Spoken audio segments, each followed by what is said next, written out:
प्रेम केलं तर मी खेळ नाही की डाव संपला की संपलं सगळं. महेश, काय चुकी होते रे माझी? काय चुकले मी सांग ना. आई वडिलांना न दुखवता लग्न केलं हे चुकलं का? तुझ्या मनाविरुद्ध लग्न केलं हे चुकलं माझं? चुकलं तर तुझं काहीच नाही ग. चुकलं तर माझं होतं की मी त्या व्यक्तीच्या आयुष्यात आलो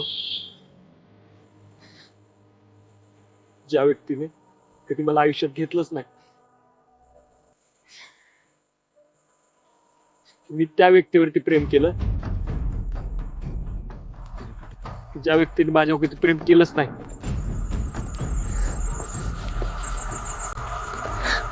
मी त्या व्यक्तीला जीव लावला. मी त्या व्यक्तीला प्रत्येक गोष्टीत समजून घेतलं. पण ज्यावेळेस मला समजून घ्यायचं होतं त्यावेळेस त्या व्यक्तीने प्रत्येक दरवाजे बंद केले जे की माझ्यासाठी उघडे ठेवायचे होते.